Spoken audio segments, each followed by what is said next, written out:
pursue. Let's say it's 3 or 4 or something that we buy analogs for, and those get tested in Indira's lab at a smaller scale, but still using high throughput methodology. She's worked on doing RT-PCR in high throughput, so she has that capability and a lot of really cool assays and platforms that she has available. So she'll share her knowledge today with us. Thank you for being here. Thank you very much, Michael. That was a nice introduction. Thank you all for coming. So the goal of my talk today is to help you understand the importance of the assay development stage in the drug discovery process. I'm hoping that this will be a useful lecture for everyone, especially those of you who are planning for the DBA funding in the near future. So we'll make this interactive. If you have any questions, please don't hesitate to raise your hand and ask me. You don't have to wait till the end. So these are the various stages in the drug discovery process that's based on a target. You may have seen this already from last week's lecture. So assuming that you have identified the target and you have validated it, next stage in the process would be to identify the compounds that modulate the target of interest. These could be either large molecules like peptides or antibodies, the so-called biologicals, or they could be small molecules or small chemical entities. For us, for the purpose of this talk, I'm just going to focus on the small molecule-based approach. So when you don't know what type of molecules regulate your target, one approach which is quite attractive is to do a high throughput screening, or HTS as it's abbreviated, where you screen hundreds and thousands of compounds, like a brute force type of approach, to be able to hope that you can identify a select few, maybe 0.1%, that actually would modulate your target. And it could also result in you identifying novel compounds that have never been looked at before. So that's one approach. Now, that's not to say that that's the only approach. There could be non-HTS approaches as well. So if you have a handle on the types of molecules that actually modulate the target, there might be someone else who's working on it, or you might find it through virtual screen. However, whatever the approach was, then you now have a head start on, or starting point to start working on making other compounds. So then you can start making compounds that are close to that compound, and then you test them, and then you may actually be able to move on to lead optimization faster. But that's dependent on how good everything goes. Right? So in either case, assay development is needed. So you do need assays to test the compounds, regardless of whether they're going to go into HTS or whether it's part of a program where you're just making compounds based on a lead compound that's already available. For this talk, I'm going to focus on assays that are destined for HTS, because those are the assays that really need, they're the high throughput assays, the assays that need to be developed into a high throughput format for using in HTS. And so because of that, they will need a lot more optimization. The other assays for a non-HTS approach need not be with high throughput, it could be medium throughput, and there may not be as much optimization needed because of that. So I'm focusing on the HTS. So yeah, you know what, I'm here for the moment, but I'll be on mute most of the time because I'm on another teleconference. So I'll be here for anything that comes up. The way it's done is going to be covered in next week's lecture, so I'm not going to go into that. What I'm going to be talking about is assay development stage, which comes prior to that, in which assays are designed, developed, and optimized to make them HTS assays, as well as assays that are used post-HTS for validating the compounds that come, the active compounds that are identified in the HTS. So assay development is a critical part of the hit discovery process, because it has a high impact on the types of hits that are identified in HTS. It also has it also greatly influences the success rate of identifying those truly positive hits. And for those of you who are not familiar with the term hits, it's a common terminology that's used in drug discovery, and it has a lot of definitions, but the most common one, and which is accepted, is it's a compound which has a desired activity in the compound screen, and whose activity is confirmed upon retesting. So what it means is that after you do a HTS surveillance, and you're going to identify some compounds that are active, and then, but not all of them are, true active. So if you follow up with assays that kind of identify the ones that are true positive versus the ones that are false positives. So it undergoes some kind of confirmation to make sure that a hit is a compound that has actually gone through some amount of confirmation to show you that those are actually true hits. Does not have to be extensive. So in this stage, the assay development stage, we develop both the primary assays, which are the initial assays that are used in the HTS itself, as well as the secondary assays, which are the follow-up assays that are used after HTS to validate the compounds that come out of HTS. So at this stage, we want to make sure that we design both of them so that when you get the hits from HTS, you can validate them using the assays that are already in place.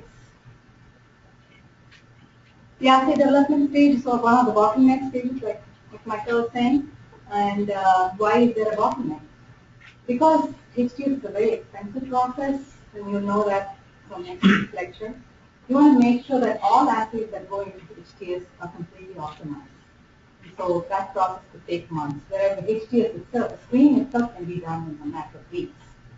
So shown here are some of the common roadblocks that hinder faster assay development.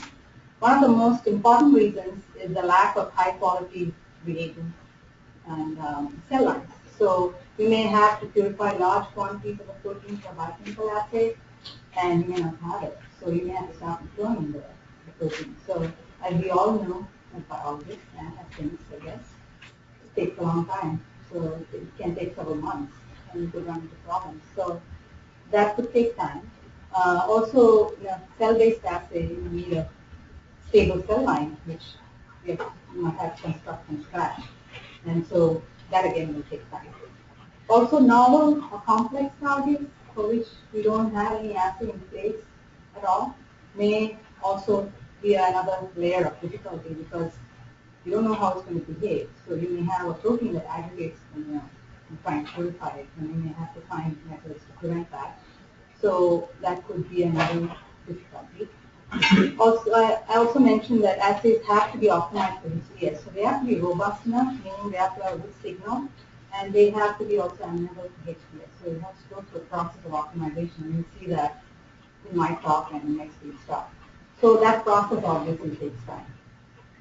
One of the interesting problems is the lack of communication between the lab that's developing the assay and the HTS lab. So sometimes, especially in an academic situation, people are not aware of the requirements of an HTS assay. For instance, Western blot is not a HTS assay. So if you don't know that, you might end up developing an assay which you think might be able to, you can still use an HTS, but maybe not. So you might have to go back and start all over again.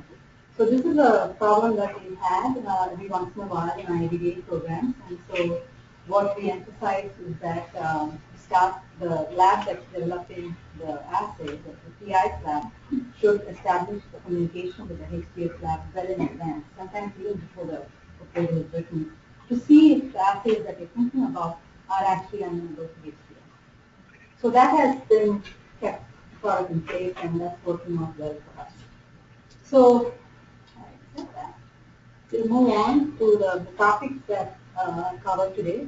So first I'll talk to you about the two major approaches or paradigms in drug discovery, and then the significance of assay development in the drug discovery process. I'll talk to you about certain common assay types and formats that I use.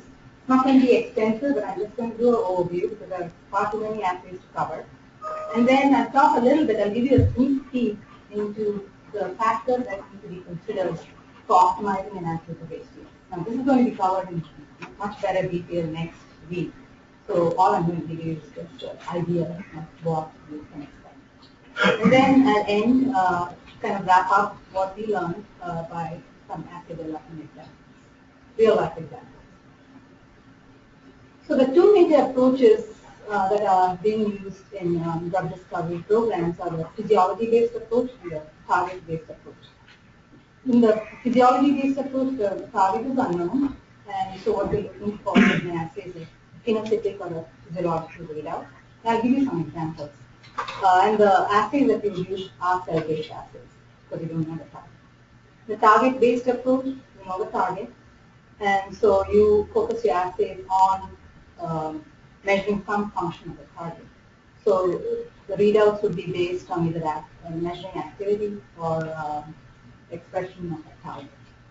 And the assays for this approach could be either biochemical or cell-based. However, even though I've divided them up, most drug discovery programs use both approaches. So you can start with the target and do a biochemical assay for measuring the target activity, and then once you have your actives, you can then go and do a physiological or phenotypic assay to make sure that it's linear. And the other way also. The other way is not as common because people prefer to have targets. So, but sometimes you have to. So you can look for a particular phenotype in response to a drug, and then you can go back later on and find out what actually gave it that phenotype. What is the target that is being affected by the compound?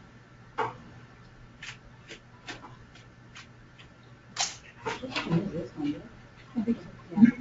So this is an example of an assay that's using the physiology-based drug discovery approach. It's the viral CPE assay, cytopathic effect assay. And what it measures is host cell viability in response to a viral infection.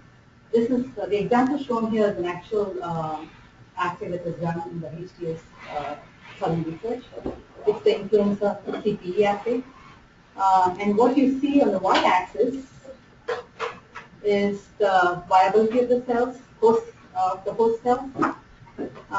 And each of these bars here represents one well in the CD plate that is done in HTS. So the green bars represent uninfected cells, they're viable. The red bars represent infected cells, which lose their viability.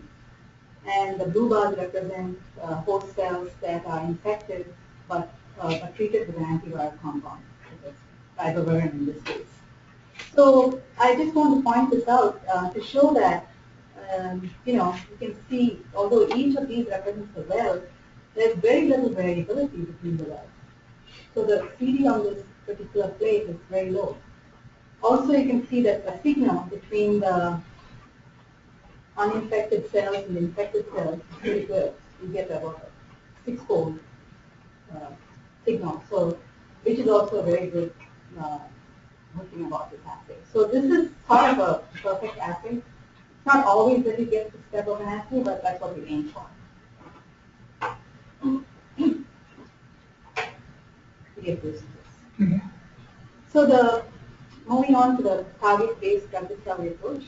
The main driver of the target-based drug discovery approach was the Human Genome Project, as you know, resulted in the identification of a lot of the human genes and the functions.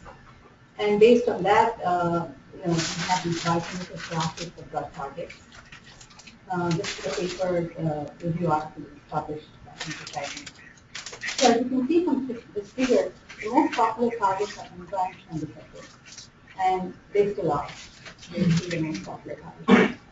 So enzymes could be any number of kinases listed there, phosphatases, proteases, and so on. And receptors, popular receptors are ion channel receptors, GPCRs, and nuclear receptors. So these are all popular drug targets. So, as you go into assay development, to make sure that you're successful in this process, you have to make sure that you ask the right questions, which is the biological problem that you're going to be addressing. And then you have to make sure that the wording of the question is correct. And by that I mean that let's choose the correct assay correct readout, and the correct sequence of assays. All of this is important. And some of the key questions that you can ask at this time are, one, first, most important, are you trying to inhibit or activate the target? One necessarily know that first. And then sometimes you use the same target, but you're using it for different conditions. In one case you activate it, one case you inhibit it. So, that could happen too. Then the next thing is, so what function of that target are you trying to measure? So then once we have that, we look at all the assays which are used to be able to measure that particular function. And on those, the set of assays that we have to decide which one is going to be the primary assay and which one is going to be the secondary follow-up assay. The primary assay in general is a very simple assay because that's the assay that's going to be optimized for HDS to run the screen. We don't want anything complicated. We don't want to have an assay that needs a lot of water, for instance, because that's not going to be automated. So you have to make sure that you choose the correct primary assay. Then following that, you have to choose the assay that works best in terms of anti-specific. So that would be a primary assay. Then once you have that, you decide, so what are the assays that I'm going to be using after I get the hits from HDS? What will tell me exactly whether these compounds that I got that come out as actives are actually real hits? So what am I going to measure to tell me that? So the follow-up assays also need to be in place, and you have to decide which ones will give you the answer.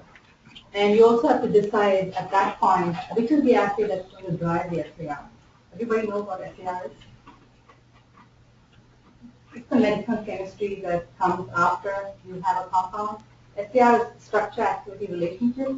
So what they do is the chemists look at it and they say, okay, when we change this thing, it becomes inactive. So let's go ahead and change this part. So it's a relationship between structure and activity, basically. So that's the thing that happens once you have a set of compounds, a small set of compounds that the chemists are interested in.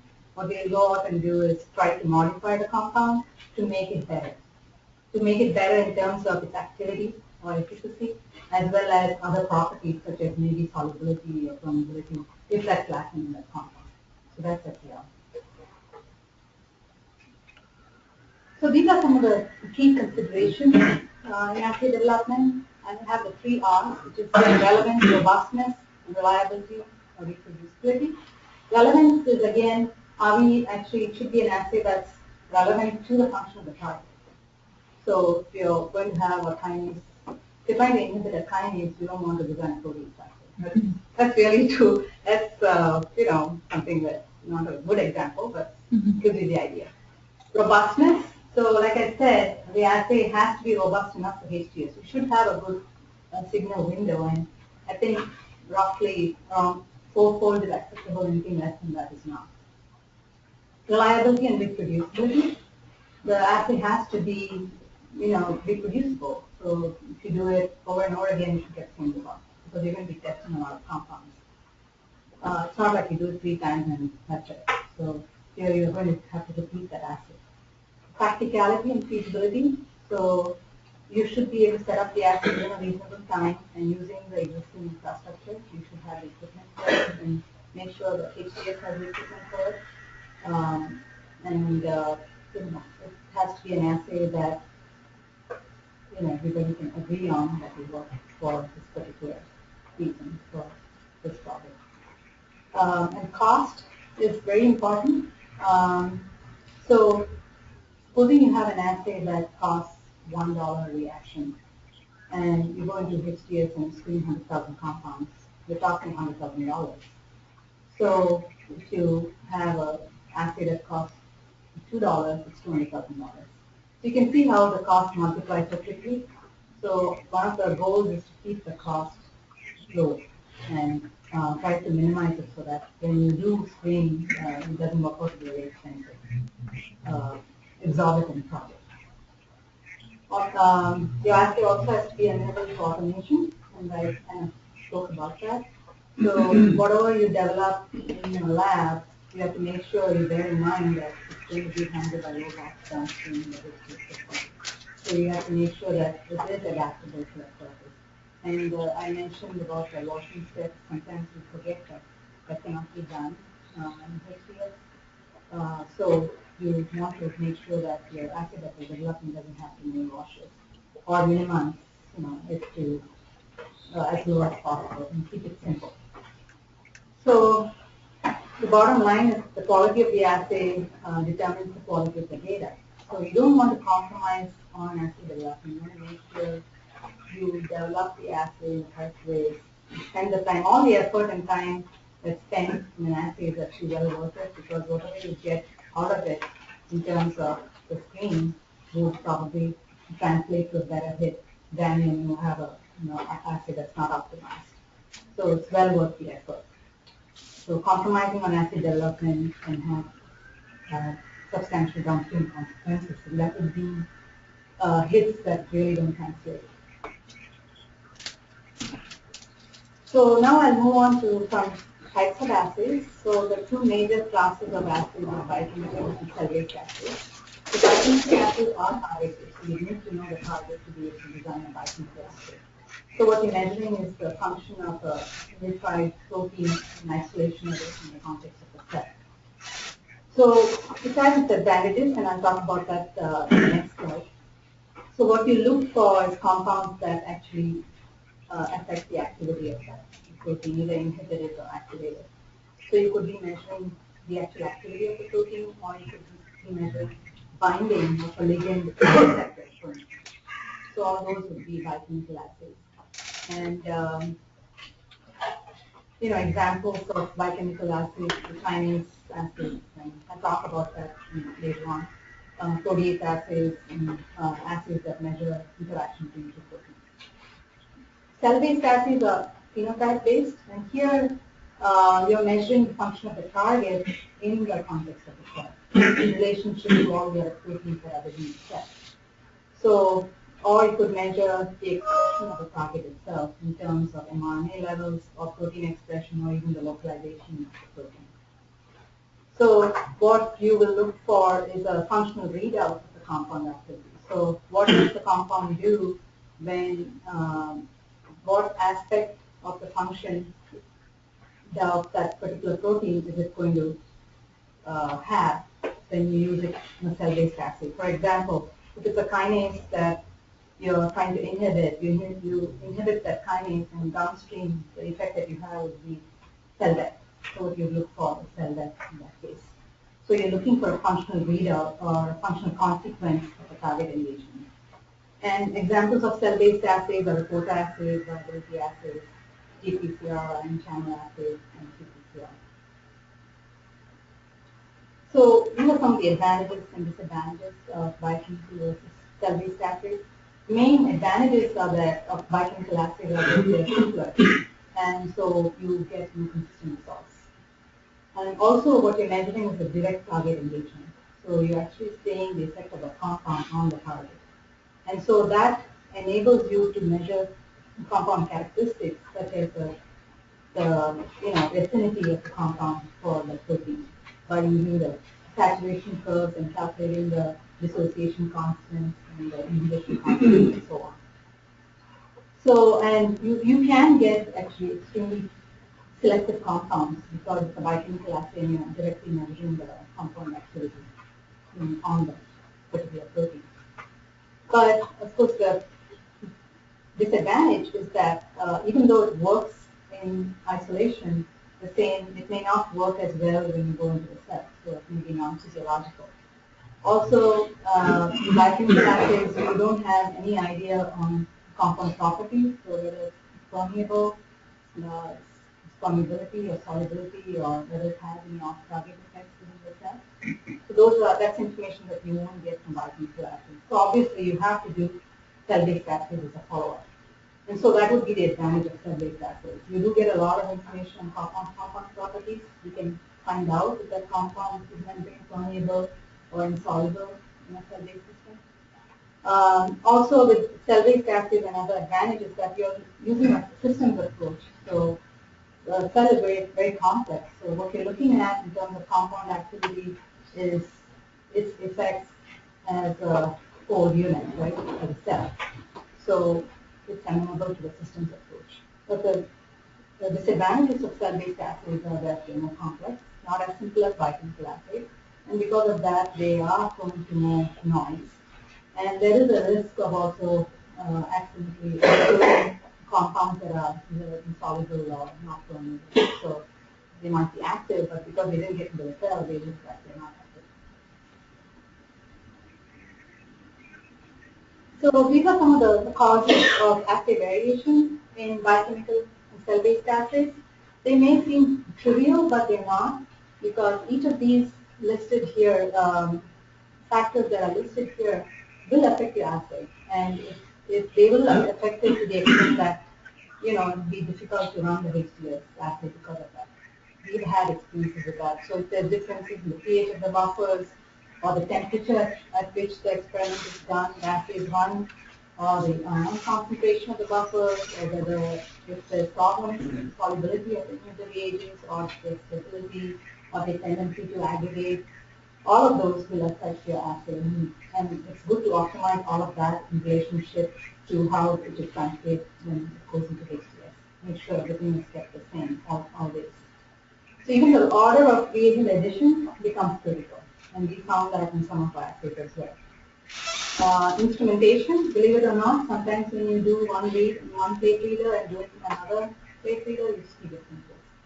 So as far as possible, it's nice to have the same instrument in the HDS as well as the PI lab. That may not be possible. So what we have done is to take the optimized assays and do a validation run in the HDS using their equipment to make sure it does translate the same way before we go into the HDS. With cell-based assays, you have the variations due to the same reasons, and then in addition, you have variations due to differences in the cell culture plastic. So there could be differences depending on the manufacturer, the type of plastic, culture media, culture conditions, amount of serum, of course, the cell cycle, and even the passage number sometimes. Sometimes when you use a high passage number cell, it gives you a different read from a low passage. That's happening. So now I'll move on to common assay formats. The few common assay formats are fluorescence and luminescence. Talk about fluorescence first. So fluorescence-based assays are based on excitation of a fluorophore. So when you excite a fluorophore, then it remains in the excited state for a very short time. I think it's 1 to 10 nanoseconds. And then it falls back to its ground state. And in doing so, it emits light that's something that can measure. So you can use this in many ways. You can conjugate your protein of interest to fluorophore, such as GFP, and then you can look for its localization within the cell and measure its expression as well. Or you could clone the gene upstream of GFP or any other fluorophore, and then you can use it as a reporter assay. So you measure the amount of GFP fluorescence, which is relative to the expression of the gene. You can also, in a biochemical assay, you can conjugate the product that's formed to a fluorophore, and then you can measure the amount of product that's formed. So it's a direct measure of the amount of product. So those are different ways you can use it. The advantage of fluorescence-based assays, the advantages are they're highly sensitive assays, and they're fairly easy to set up and run. So they're amenable to high throughput. But the disadvantage is that they're prone to falling. So there might be compounds that have their own autofluorescence. So when you have that, then it complicates yourself. So that's the disadvantage. And some examples of fluorescence-based assays that I'll be discussing are the FRET, TR FRET, and fluorescence polarization. So FRET stands for fluorescence resonance energy transfer, and it relies on the transfer of chemical energy between the donor and the acceptor. So in which distance is critical. So if the donor and acceptor are within a certain distance of each other, and I think it's between 10 and 100 angstroms, then there's energy transfer and you get a signal. Whereas if they are not within that distance, then you don't get a signal. So that's the basis of the FRET. And this principle can be used to probe various types of macromolecular interactions between protein, antigen antibody, DNA protein, and DNA. One of the advantages of fluorescence-based assays are that they use a homogeneous assay format, which means that everything is already in solution. There's no wash step involved. It is perfect for this case, right? And like I said, they're quite easy to set up, and they're not very expensive either. So fluorescence-based assays are actually very good for average-based assays. One of the disadvantages of fluorescence-based assays is that a lot of the molecules that are used have a very short half-life, like I said, between 1 to 10 nanoseconds, which means that the signal may not be that high and it decays very fast. So there's kind of overlap between the background and the signal, and so you tend to have a high background in these assays. So to resolve that, you have the improved version of the set, which is the TR set, and it stands for time-resolved fluorescence resonance energy transfer. So this assay is different in that it uses long-lived fluorophores. The lanthanides are an example of that. Neurobium is one of the ones that are usually used. So because you're using long-lived fluorophores, which have half-lives that are in the microsecond to millisecond range, you can actually afford to move the measurement window away from, give it a delay and read it later. So there's a delayed read, which moves it away from the background fluorescence, and so you get a much cleaner read with a low background. That's the advantage of the TR thread, and so it is the preferred method compared to the thread. The disadvantage, I guess what I read was that the lanthanides are not able to absorb light, so they have to be conjugated to organic moieties, which have part of the light and then transfer it. So that's a slight disadvantage of the lanthanides. Any questions so far? Fluorescence polarization, FP, is also a popular assay that's used in high-throughput screens. It's based on the principle that a small unbound fluorophore rotates fast, and so when it is excited, it emits light in a plane that's different from the polarized light, the excitation plane. On the other hand, if that fluorophore is bound to a large protein, then its movement is slow, and so it emits light in the same plane as polarized light. So the difference between the free form and the bound form is there's a shift in fluorescence, and that's what we measure as the FP read. So this principle can be used again to probe various, to set up assays for various types of protein-protein interactions or interactions between a ligand and receptor. It's even used for some of the kinase assays.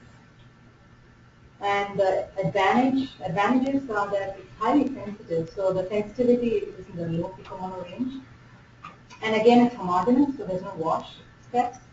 And a big advantage of the FP is that you can do multiple measurements in the same sample. So if you do want to do a time course, it's ideal because there's no change in the sample. So that's a big advantage. The disadvantage is, I don't know if it's really a disadvantage because all assays need optimization. It's the fact that since you're looking at displacement and labels, Good, how you doing? Good. just make sure that you document the application. Great, sounds good. So, wanted to make sure we didn't just come barge it in with a big piece of iron, Yeah, no, have you guys got the lab over there? Yeah, could you show us where we need to go? Unlabeled. So unless it's saturated, it's not a problem. It needs more optimization. So this is an FP assay that was done in my lab, and our goal was to identify compounds that bound to ATP binding site of a particular protein. And so we had a compound that was already known to bind to that site, so we labeled it with a fluorophore, in this case with site 3. And what we used that in the assay, and we were looking for compounds that can displace the labeled compound. And so we did a screen. And when in the bound state, like I said, you get a basal FP read, and then when the labeled compound is displaced by an unlabeled compound, then it's free to rotate freely, and so you get a shift in the FP read. And so that's the measurement that you make.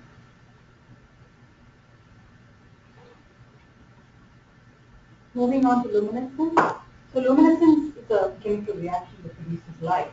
And bioluminescence, as we all know, is the production of light by an organism, a living organism. And luciferase is a common example, which is produced by the firefly. Luciferase catalyzes this reaction.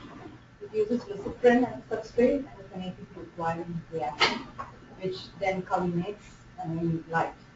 So this can be used in various ways. One of the ways is to use it as a reporter. So you clone your promoter of interest upstream of the luciferase gene, and then you transfect that into your cells, and then you measure the luminescence. Then if you have compounds that inhibit that, then you get lower luminescence. So that's your measurement. And not only in this, but there's other assays also that utilize it. In fact, Omega, as you all know, has a whole battery of assays that are based on luminescence, which they call glow assays. So there's various types of assays that are eventually used assays. Now I'll go into some examples of biochemical assays. So I mentioned the kinase assay earlier. So this is an example of an assay for measuring kinase activity. And this is an assay that we used a lot in some research. It's called the ADP Hunter assay. And it's based on the principle that kinases can phosphorate a substrate, and when they do, for each molecule of substrate that's phosphorylated, a molecule of ADP is produced. And this ADP is then converted into a fluorescent product by a coupled enzyme reaction. And so what you're actually measuring is the fluorescence in terms of the amount of ADP that's produced. So that's proportional. So this assay has been utilized to look at the activity of various kinases. So when the kinase target is uninhibited, you get phosphorylation of the substrate, you get ADP produced, and then you get a large signal. Now, in the presence of inhibitors of the kinase, there's a reduction in the amount of phosphorylated substrate. There's then a reduction in the amount of ADP that's produced, and you get a lower signal. So that's the basis for this assay, and this is highly adaptable to use. I thought this was luciferase back then. Do you have luciferase? They have a glow. Oh, okay. I think Omega has that. This the ADP Hunter is covered. Oh, okay. Yeah, it's similar. Similar except it's a luminescent. Yeah. Alpha screen is another popular assay. You might have already heard about it. And it's used a lot in measuring protein-protein interaction. So the alpha screen is very much like the FRET in that there's a donor and acceptor. In this case, there's a donor bead and an acceptor bead. So when you excite the donor bead, the chemicals that are on that, photosensitive chemicals, convert ambient oxygen into a highly reactive form of oxygen called singlet oxygen. It's not a free radical, it's a different one. This is called singlet oxygen. And singlet oxygen has a very short half-life of 4 microseconds, during which time it can diffuse a distance of 200 nanometers. Now, if the acceptor bead is within that distance, then singlet oxygen transfers its energy to the acceptor bead, and then you get a signal, light being produced. If the acceptor bead is not within that distance, then it falls back to its ground state and you don't get a signal. So this principle can be used to measure the interaction between two proteins, for example, A and B. So A can be conjugated to the donor bead, and B can be conjugated to the acceptor bead. And if they interact, then you get a signal. If they don't interact, you don't get a signal. It seems very simple, but it's not as simple as it needs optimization to make it do what it's supposed to do. So that's just an overview of the alpha screen. And so the alpha screen was used for one of our ADDA projects. In this project, the goal of the project was to identify inhibitors of the interaction between tau and fin, which are two proteins that are implicated in Alzheimer's disease. And so the investigator used glutathione labeled donor beads, which bound to the GST tagged fin, and the acceptor bead was chelated to nickel, and it bound to histidine tagged tau. So now you have the proteins immobilized. And when tau and fin are allowed to interact, then of course you're going to get a signal. But when you have inhibitors of interaction present, then you're not going to get a signal. So this assay was optimized and it was used to run a HDS screen, and we did get hits, and now hits have been validated. Move on to cell-based assays. So there are many, many types of cell-based assays. I've just listed a few of them here. So you have proliferation assays that are based, in which you use a generic dye, where you just look at the growth of cells, and it's a non-specific dye. You have viability assays, which one of the viability assays that we use is to measure the amount of ATP that's produced. The assay that I showed you earlier, the CPE assay, uses this technology. So it's a luminescence-based assay. Then there are various types of apoptosis assays, which you can use to measure various components of the apoptotic pathway. And Omega has a whole bunch of those. Then there are migration assays, such as an example of that is the scratch assay or the wound closure assay, where you look for the ability of cells to grow and close the wound. And of course, there are the reporter gene assays that I already talked about. Some of them are assays that can be translated to HDS as a primary assay, but some of them are not. For instance, the scratch assays now really work with the HDS. And so also, I guess proliferation is fine. Some of the apoptosis assay may not be translatable. So that's something that you have to decide, based on the application. If you're going to use it as a follow-up assay, it's fine, but you can use some of them as primary assays. I wanted to just quickly mention GPCRs because they're very popular drug targets. About 40% of known prescription drugs are based on GPCRs. GPCRs are proteins that have the 7 transmembrane domains, and when a ligand binds to it, there are various types of ligands, both endogenous as well as compounds that can bind to them. Then it activates the G protein that it's bound to, and that sets off a cascade of reactions, and you get a number of second messengers that are formed. So the type of assay that you would use for GPCR of interest would depend on the type of G protein it binds to. So that's something you have to bear in mind. And then you could also design assays that are not based on the G protein response. It could be like a data arresting recruitment, which takes it away from the G protein mediated pathway. So that's another type of assay that's designed. So generally what you do is you measure either the receptor proximal responses or distal responses. Distal responses could be any of the second messengers, such as cyclic AMP or calcium and so on. There's so many of them, which ultimately, of course, will cause a biological response downstream. So those could be assays that would come as downstream assays. So in general, the assays that are based on the distal responses yield no amplification. So it's a cascading reaction. You get amplified response as you move away from the receptor, the proximity to the receptor. And GPCR assays are generally easy to adapt for HDS. So I guess that's one reason why it's one of the most popular drug targets. I also wanted to mention high content screening, because that's another technology that has kind of become very popular in drug discovery. So high content imaging technology enables imaging the cell at a single cell level. And usually you label the macromolecules such as proteins or RNA with a fluorescent tag to be able to do that. And one of the advantages of high content screens is that you get a lot of information. You can look at the effects of a compound at the cellular level, at the subcellular level, and even you can observe morphological changes in the cells, which is not possible in a regular, like a fluorescent assay. So this shown here is the workflow for a typical high content screen. Almost all of it is automated, so you can actually use this in a primary screen. You can screen a lot of compounds. However, because of the detailed information that's being gathered, it's slow.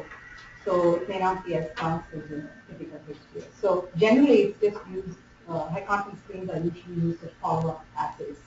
And they work really well. They give you a lot of information. I'll give you a couple of examples of how we used it in my lab. One of the first example here is a cell migration assay. It's for one of our oncology programs. So here we are looking at the effect of a dose response of a compound, cytocholisin B, which is an inhibitor of actin polymerization, on the migration of cancer cells through matrigel. So as you can see, as you increase the concentration, you get inhibition of migration. The nice thing about this is that we can actually do the restats, and we can actually look at the migration as the cells move upward. We can catch them at different levels. And it is possible to get quantitative data, as you can see here. We are able to calculate the IC50 of this particular compound. So this is just an example of how we can use it. Once you have compounds and you know what they're going to do in the cell, you can design high confidence things to be able to measure that. This is another example of an assay that we did in my lab. It's a neurite outgrowth assay where we're actually measuring the length of the neurons. So it's kind of a measure of the neurite health, the health of the neurons. And this is for a project that's to do with Alzheimer's disease. So here in this particular experiment, we looked at the effect of A beta on the neurite outgrowth. This was just a preliminary experiment that we did to see if it's actually working. And we were able to actually see good responses, as you go increase the A beta concentration. We do see a decrease in neurite growth, which is what we're expecting to see. This assay still needs optimization, still being optimized to validate the hits that came out of the HPS for this particular project. So, but it's just an example to show you that the level of detail that we can actually go into to actually validate the compound. Does that change robust enough for what you need? It's not. Okay. Well, that's what I wondered. Yeah, it's being optimized. So, but it does, we think it has potential, so we're playing around with the conditions. There are a lot of things that go into it. It's a cell-based assay, so it's not exactly, it doesn't always work out like planned. So, but there's hope for this. But like this, there are lots of different types of high confidence things that can be designed, especially if you have good antibodies. Very quickly. So, like Micah mentioned, one of the key things that you have to remember as you're developing the assay is that you have your benchtop assay, but when you take it to HPS, all the rules are going to change. So that's something you have to be aware of, and like I said, work with the HPS group to be able to make sure that you're on the right direction and you're able to miniaturize the assay that you have, maybe in the 100 millimeter plate into a 384 plate. So that is a process that assay development helps you to do. So in HTS, everything is done in microtiter plates, no test tubes here. So, and usually it's a higher density format plate. So generally speaking, it could be the 384 or 1536 for most of our assays. And the reason why you want to do a higher density plate is because you want to get as much information as possible from one plate, because it's expensive to run HTS. So if you get 1536 data points, it's better than getting 384 data points, right? So because each of these is actually going to be one reaction, one compound that's being tested in HTS. And also the other reason is that it can cut costs a lot, because as you can see, when you go from 96 to 3,456, which is hardly, we don't use that plates on average. We generally only use up to 1536. You can see how much less of a volume you need in reagents. That's going to cut your costs. So together with the fact that you're getting more information, you can actually cut down a lot by using more dense plates. So that's the goal, and we're going to hear about this next week, so let's move on. So like I just mentioned, what you're aiming for when you develop an assay for HTS is to make sure that whatever you're, ultimately when it's clean, you have a reasonable chance to believe the results from a single well. So Each of those, like I said, is a data point. So if one of the wells, for instance, had a bubble, obviously you're not going to use that data point. So you have to optimize the assay to the extent that it's going to be reproducible across the plate, as well as from assay plate to assay plate, as well as from day to day. So finally, when you have an assay that's used for the screen, you can be confident that whatever data you're getting out of one well is reliable. It's something that is real. So reproducibility is extremely important. So how do you know if the assay is ready for HPS? That's a question that will be answered next week. But I'll just give you a peek at the assay QC parameters that are used by HPS to make sure that you have a HPS ready assay. Most important is the Z factor, which is the measure of the robustness of the assay. So it's calculated using this formula, and to be acceptable for HPS, the assay has to have a Z of greater than 0.5. Less than 0.5, we can run HPS. So as you can see, if your standard deviation is high, it's going to automatically reduce your Z. So what you want to do is to try and reduce the standard deviation. And again, all this is going to be discussed next week. I don't want to spoil it. The coefficient of variance is a measure of dispersion, another important parameter. Like I showed you the CD plate, right? With all the columns, the viral CPE assay. You saw how the CD is very low because there's not much well-to-well variation. So that's basically what the CD is, the measure of dispersion. So that's the formula for it. And the other parameters that are used are the signal to background and signal to noise. And you want to keep these also low. So these are the forms. Oh, signal to, sorry. Yeah, signal to noise high. Sorry. Signal has to be high. Yeah. So again, this is going to be covered next week, and so I will move on. Now I'll go into some examples, case studies of how assays can be used optimally to be able to reduce the large number of hits that you get from HTS to a manageable number of valid hits. So that's one of the main goals of assay development. You have to have those assays which you can use, assays in place even before you do the HTS, to be able to handle all those hits that come out of HTS. So this is an example from a paper that was published way back in Science, and I thought it was a good example. So in this particular study, the goal was to identify indicators of mitosis. They were specifically looking at compounds that inhibit the mitotic spindle, or interfere with the formation of the mitotic spindle. So the primary assay was a phenotype-based assay. This is an example of phenotypic assay that's used in the primary assay. And what they looked at was the phosphorylation of nucleolin, which nucleolin is phosphorylated, then if you get more of a phosphorylation of nucleolin, that means there's mitotic arrest because there's accumulation of protein. So they were able to identify 139 compounds out of the 16,000 that they screened, but not all of them are going to be what they need. So they need to narrow down from there. So what they used is a tubulin polymerization assay. The reason for that is because they wanted to make sure that these compounds do not interfere with tubulin or its activity, its polymerization, because that could have downstream side effects. So out of the 139, they found that 86 did not have an effect, whereas the others did.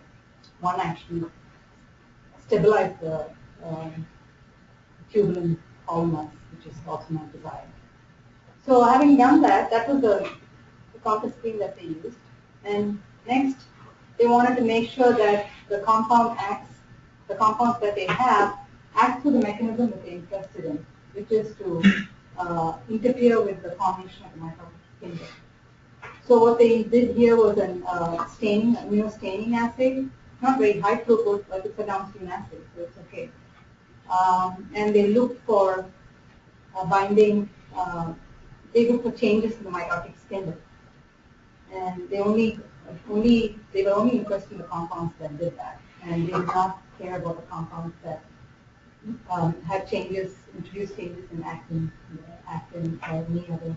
or any other stage of cell cycle. So out of the 86 compounds that they had here, only 5 did what they wanted them to do, which is interfere with the mitotic spindle. So these were the 5 that they moved forward, and ultimately this resulted in the identification of monastrol, which is an inhibitor of mitotic kinase EG5, and I'm sure that was something that came much later. So this is an example also of assay that started with a phenotypic assay, the primary assay, and then ultimately they found out what the target was. So that's one example.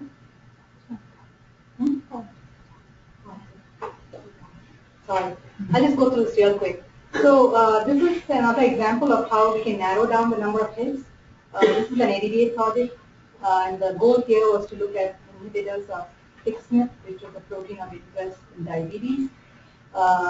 And the primary assay was a luciferase supporter assay, which had a TXNP promoter that was flown upstream of it. And we did a 10K pilot followed by a screen of 300K compounds. And this was a single dose. And then we identified 3,000 hits. So now we have to narrow down. So we did a validation using different types of assays. One was a cytotox assay to eliminate compounds that were toxic. We did a concentration response using the same primary assay. So that also validates. So when you see a concentration response, you know that that compound is valid. We also got the IC50 using that assay.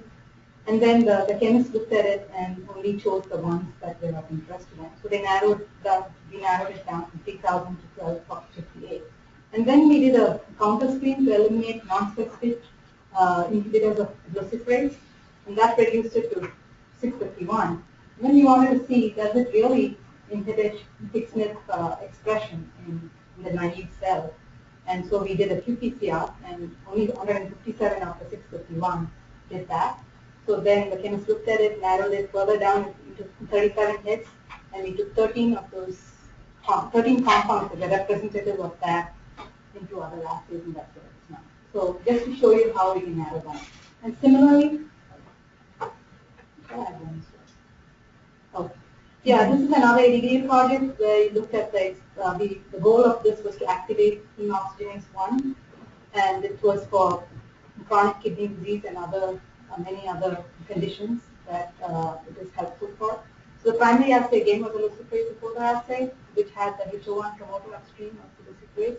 Again, they did a 10K screen followed by screening 155 compounds in single dose, and then we got 2,000 hits. And then we had a bunch of assays again. One was a counter screen using a HO1 promoter that had a mutation, so it can't be induced. And so if anything, if you get compounds that induce it, that means it's not specific for HO1. So that's an assay that we use.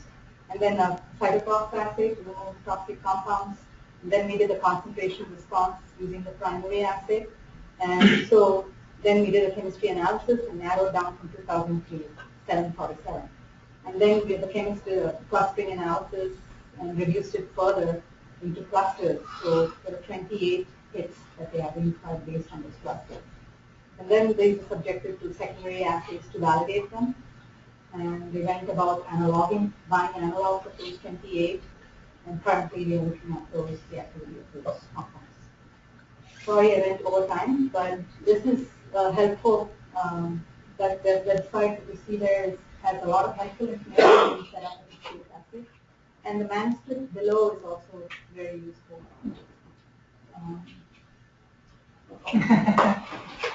Thank you.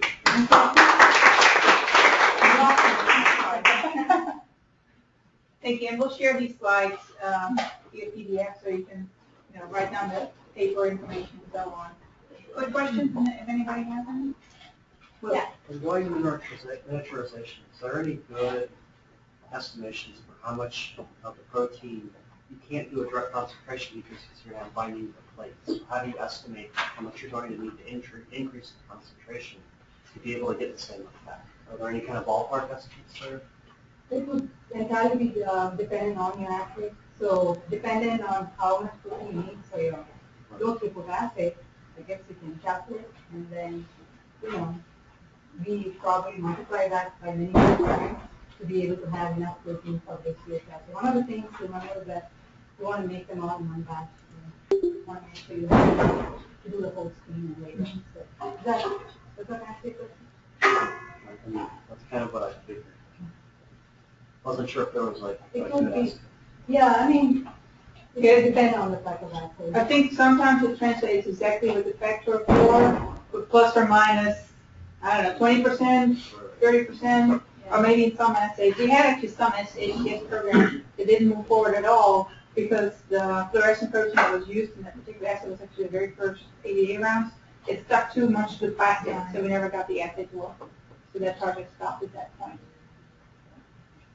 Well, thanks for coming. Next week, HTS, and whoever wants to hang out and brainstorm about your potential application, we have the room for another hour. Thanks for coming. Thank you very much.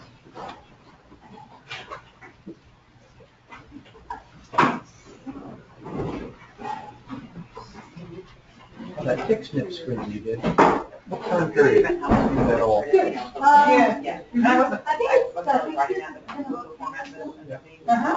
But I think it's just a timely action. Yeah. Yeah.